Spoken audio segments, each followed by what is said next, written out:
एक आखिरी सवाल मेरा महबूबा मुफ्ती को लेकर। सर एक आखिरी सवाल है महबूबा मुफ्ती जी को लेकर कि महबूबा मुफ्ती जी ने के साथ अलायंस थी आपकी। राणा जी निकलते बने क्या करूं, मैंने सवाल पूछे, राणा जी निकलते बने। राणा जी से सवाल पूछे थे। लावीपुरा HMT में एक इनकाउंटर हुआ, उसके बाद फैमिली जो है वो डिमांड कर रही है जस्टिस के लिए।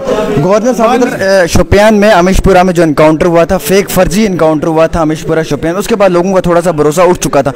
उसी को लेकर आप HMT के बेरोजगार नौजवानों का एक सवाल है, सवाल सुनकर आप जाएंगे। उनका फरमाना है कि जो इससे पहले इंडस्ट्रीज थी जम्मू कश्मीर के अंदर, उनमें बाहर का ही स्टाफ होता था, यहाँ के B.Tech M.Tech के बच्चों को मौका नहीं मिलता था। शायद आज फिर से ये पैकेज आए, फिर से इंडस्ट्रीज आए और बाहर के लोगों को मौका मिले। राणा जी निकल गए महबूबा मुफ्ती जी को लेकर। अभी सवाल जवाब होने ही वाले थे लेकिन मौके का फ़ायदा उठाकर रविंद्र राणा जी निकल गए यहाँ से। और कई सारे ऐसे सवालात भी थे कि जो मैं अभी पूछना ही चाहता था उनसे, लेकिन नहीं दे पाया मैं, वो मेरे सवालों के शायद जवाब नहीं दे पाए या फिर मौके की नज़ाकत को देखकर रविंद्र राणा जी निकल गए। सर खास बातचीत करने के लिए बीजेपी के चीफ रविंद्र राणा जी मौजूद हैं। रविंद्र राणा जी मेरा सवाल है, जिस तरह से आप हमेशा हक इंसाफ की बात करते हैं, लावीपुरा HMT में एक इनकाउंटर हुआ, उसके बाद फैमिली जो है वो डिमांड कर रही है जस्टिस के लिए। गवर्नर साहब की तरफ से कमेटी बनाई गई है, पाल महोदय जी ने, हमारे गवर्नर साहब ने उसका संज्ञान लिया है। एक हाई लेवल इंक्वायरी टीम को गठित किया गया है और हमारा देश कानून के मुताबिक चलता है। हमारे देश में कानून का राज है। जब हमारे देश में हमारे former prime minister Narasimha Rao ji की सरकार में उनकी सरकार के दौरान कुछ गलत काम हुआ था तो सुप्रीम कोर्ट ने, हमारे देश की सुप्रीम कोर्ट ने कटघरे में खड़ा किया था और कचहरी में आके खुद हमारे देश के उस वक्त के प्राइम मिनिस्टर खड़े हुए थे। हमारा देश कानून के मुताबिक चलता है और कानून से बड़ा कोई। सर शोपियान में अमीशपुरा में जो इनकाउंटर हुआ था, फेक फर्जी इनकाउंटर हुआ था अमीशपुरा शोपियान, उसके बाद लोगों का थोड़ा सा भरोसा उठ चुका था। उसी को लेकर आप उसमें भी हमारी सेना ने, इंडियन आर्मी ने बहुत थोड़े समय में जो इंक्वायरी कंडक्ट की, उसके बाद जो दोषी लोग थे उनके ऊपर सेना ने कार्रवाई की है। भारतीय सेना का स्टैंडर्ड दुनिया में सबसे हाई स्टैंडर्ड है। हमारे देश की सेना के जैसी कोई सेना नहीं है। अगर कहीं किसी व्यक्ति ने इंडिविजुअल तौर पर कोई गलती की तो एज एन इंस्टीट्यूशन सेना ने किसी को कभी माफ नहीं किया।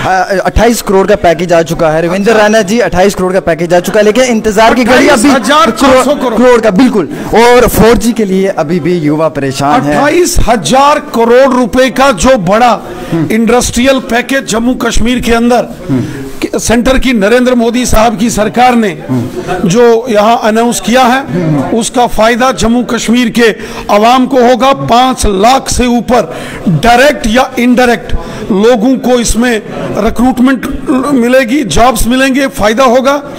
इसमें जो खासकर मैन्युफैक्चरिंग सेक्टर है उसमें वो एरियाज जहां ऑलरेडी इंडस्ट्रीज एस्टैब्लिश्ड हैं, जैसे Jammu district, Samba district, Kathua district, Udhampur district, वहां प्लांट्स एंड मशीनरीज पर 30% सब्सिडी मिलेगी। और वो डिस्ट्रिक्ट्स, वो एरियाज यहां इंडस्ट्रीज नहीं है, जैसे रजौरी, पुंछ, रियासी, रामबन, डोडा, किश्तवाड़, उन एरियाज में 50% तक मैन्युफैक्चरिंग सेक्टर में सब्सिडी होगी।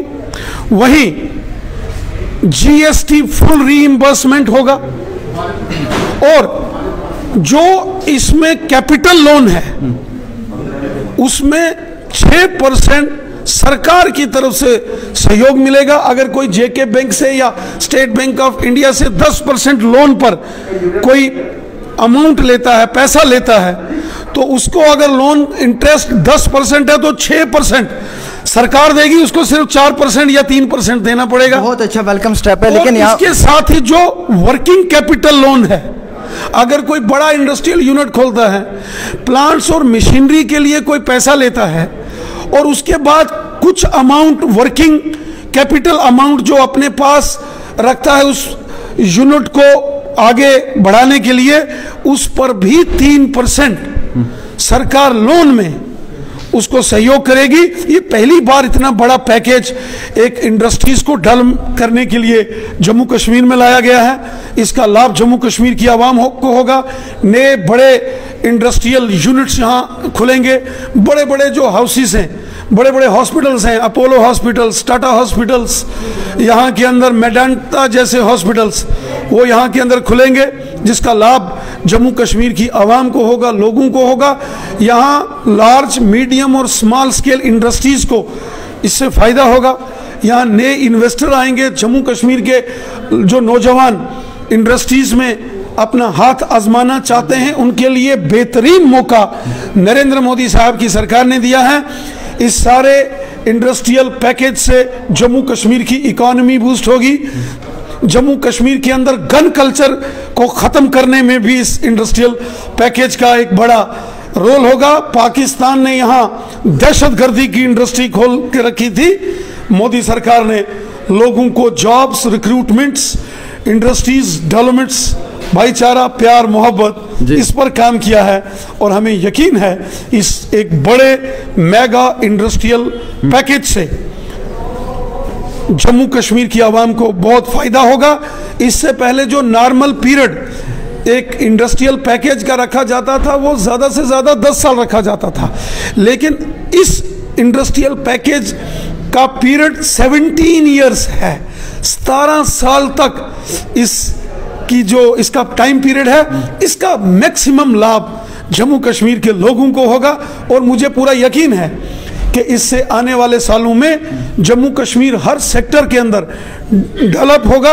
और जम्मू कश्मीर के जम्मू कश्मीर के बेरोजगार नौजवानों का एक सवाल है, सवाल सुनकर आप जाएंगे। उनका फरमाना है कि जो इससे पहले इंडस्ट्रीज थी जम्मू कश्मीर के अंदर, उनमें बाहर का ही स्टाफ होता था, यहाँ के B.Tech M.Tech के बच्चों को मौका नहीं मिलता था। शायद आज फिर से ये पैकेज आए, फिर से इंडस्ट्रीज हैं और बाहर के लोगों को मौका मिले। पैकेज है। देखिए, जम्मू कश्मीर के अंदर कभी इंडस्ट्री को ग्रो होने ही नहीं दिया गया।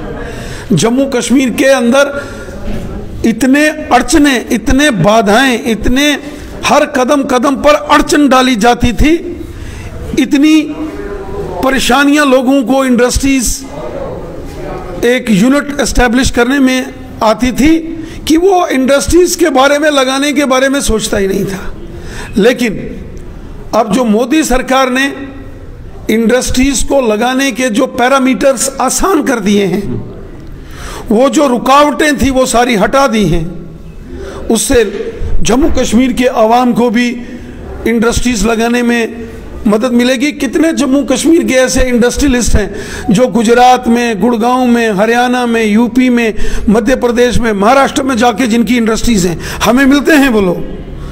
लेकिन चूंकि जम्मू कश्मीर की पुरानी सरकारों ने कभी उन लोगों पर तवज्जो नहीं दी है, इसीलिए यहाँ कोई बहुत बड़ा इंडस्ट्रियल सेक्टर डेवलप नहीं हुआ।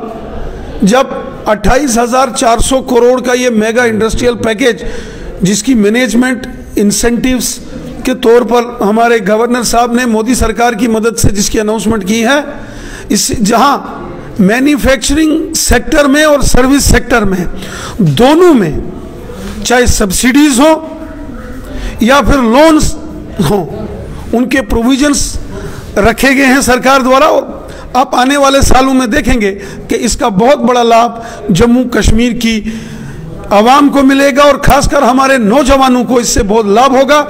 डायरेक्ट या इनडायरेक्ट इस पैकेज से 5 लाख के करीब नौजवानों को यहां रोजगार मिलेगा, ये बात तय है। अच्छा, एक आखिरी सवाल मेरा महबूबा मुफ्ती को लेकर। सर, एक आखिरी सवाल है महबूबा मुफ्ती जी को लेकर कि महबूबा मुफ्ती जी ने के साथ अलायंस थी आपकी। राणा जी निकलते बने, राणा जी निकलते बने, क्या करूं? मैंने सवाल पूछे, राणा जी निकलते बने। राणा जी से सवाल पूछे थे, राणा जी निकल गए महबूबा मुफ्ती जी को लेकर। अभी सवाल जवाब होने ही वाले थे, लेकिन मौके का फ़ायदा उठाकर विंदर राणा जी निकल गए यहाँ से। और कई सारे ऐसे सवालात भी थे कि जो मैं अभी पूछना ही चाहता था उनसे, लेकिन नहीं दे पाया मैं। वो मेरे सवालों के जवाब नहीं दे पाए या फिर मौके की नज़ाकत को देखकर रविंद्र राणा जी निकल गए। खैर, कुछ सवालात जो थे वो मैंने पूछ लिए और कुछ नहीं पूछ पाया, कुछ काफ़ी बड़े अहम सवाल थे। फिलहाल ग्राउंड ज़ीरो की रिपोर्ट आमिर रसूल के साथ, BJP के हेड ऑफिस जम्मू से।